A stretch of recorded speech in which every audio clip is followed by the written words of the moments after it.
Okay, now I'm with Tech Ace Bergman. Ace, thanks so much for taking a minute to talk to us. Sure. Take us through the rig. Tell us about this. All right, what we've got here is a Scala-made Gibson Custom Shop 1958 reissue. Wow. It's a great guitar. It's one-off, obviously. It's quite heavily relicked. One of the main guitars on the tour that we're doing right now, the Blues Tour. None of these are, this rig has very little in common with anything that we use with Guns or with the Slash and Miles and the Conspirators band. Sure. So this is all different stuff for the most part. So yeah, this is a great Explorer, obviously.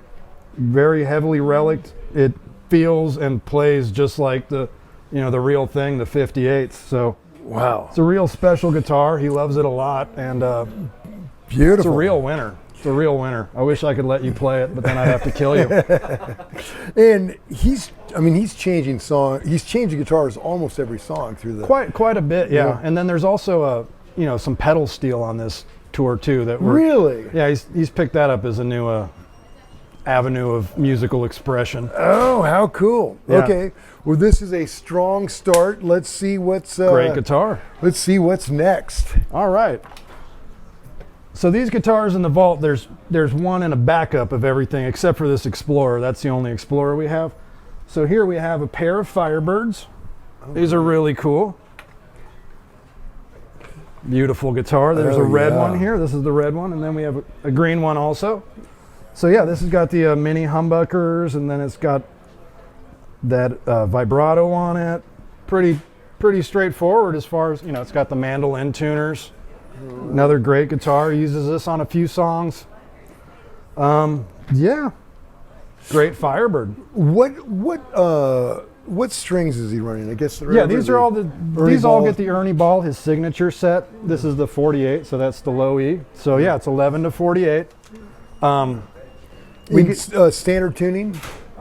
Most of it's a half step down. There's a little bit of slide stuff, and then obviously the pedal steel's a whole world of tuning involved with that. Yeah. But yeah, by and large, it's half step down. Okay, great. Sure. So one and a backup, and he only so he'll change per song, and then if he breaks a string immediately, or at the end of the solo or whenever's convenient for him, he'll make that call. Sure, because he's really, obviously he's a very good guitar player, and he can get by without a string, right? Till he finishes what he's trying to do. But obviously he loves having all six there. All right, and this is a 335. This is his new signature. This is a new signature one that Gibson's doing with us. Wow. Another beautiful guitar. It's got some aging to it, and then anything he touches ages 5 years a day. Right. So this 335 is based on one of his 1963 ES-35s that's original. This is a clone or copy, Sure. Custom Shop's making. They got a lot of the cool same features, like that custom made badge, which is awesome. It's got nylon saddles. It's got a Bigsby, vintage style tuners, rosewood fretboard. Great guitar. This one looks so much like the original that when they were doing a photo shoot, they had to keep them separate just so they wouldn't end up in the wrong case and, get mixed up and sell somebody a really valuable guitar. Yeah. Wow. So yeah, this thing's awesome. Great guitar, sounds great. He plays it a lot in this blues project. This is definitely a workhorse now. Yeah. Okay. Great guitar. Love it. Okay, what do we got next? All right, this next guitar is going to come as a big shock to everybody. Slash plays a Les Paul. This one's actually a 1986 Les Paul Standard. It's got quite a bit of heft to it. He's a big fan of the 80s Les Pauls. They great era, as the modern ones are as well. And yeah, this is a great guitar. I mean, it's a standard, so you could find the specs anywhere. This is one he really likes. It's got a great neck. Wow. It's got the era-specific tuners. These are nice. They got a nice big cap stand on them. I wonder how he chooses guitars for a tour, because he's got to have so many Les Pauls at this point. Yeah. And a lot of signatures, and yet he's playing this 80s. That's cool. One of the main things he looks for in a guitar is the neck. If he likes the neck, that's a big plus. And then from there, That's his first thing he looks for is the neck. Yeah. Then he goes to the pickups. A lot of times when he gets a new guitar, he'll listen to it and decide if he likes the stock pickups, which in this case obviously he did. And then if he wants to change it up, then we'll put in the Seymour Duncan, you know, his signature set, and we know what to expect out of those. We know we get the Slash sound. And so yeah, those are the two main things. First is the feel, and then get the sound as close as you can. And then like anybody, he also likes playing with his new toys. So if he gets a new guitar, he'll try and work it into the into the rotation. Yeah, you know?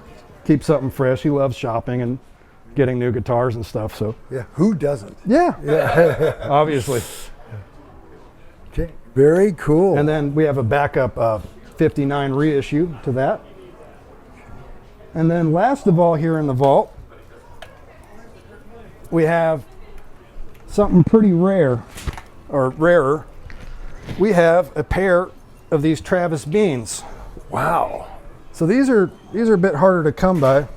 These are sled up for slide playing. So we're doing slide tuning on these. You can see we got markings where all the knobs go just to get it right every day. Right. These things famously have aluminum necks. Right. Aluminum necks have made something of a comeback in the recent years, but originally, you know, Travis Bean was the original aluminum neck guitar, followed shortly by Kramer made one for a while. They should be reissued, the DMZ series by Kramer, if anyone's listening. We're in Kramer country, yeah. So yeah, these are super cool, super old, and nowadays, since they're getting rarer and aluminum necks are making a comeback, they're not cheap. Wow. So yeah, this is definitely a... That would seem like a real adjustment, just the feel of that. Yeah, they definitely feel, you know, it's a very cold feeling. Right. Not cold sounding, but it feels cold in your hand, and they are dead straight. You know, there's no truss rod, there's no... That's not going neck anywhere. will be straight for 1,000 years. Right. You know, not really much adjusting on them, but it is, you know, being dead straight, you can't put relief into it. So it does feel different. It takes a little bit of, you know, you got to know what you're getting into in an aluminum neck guitar. Yeah, I bet. But they are super cool. I own aluminum neck guitars myself. And yeah, they're really a fun, different kind of guitar material, different style of guitar.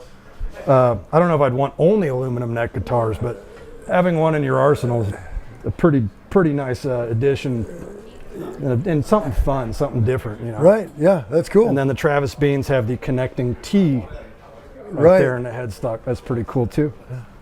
All right, and then and there's a white one in here as well as a backup. So 2 of each, except for the Explorer. That's the one. Yeah, the Explorer's the only one we got out here with us. Oh, very cool.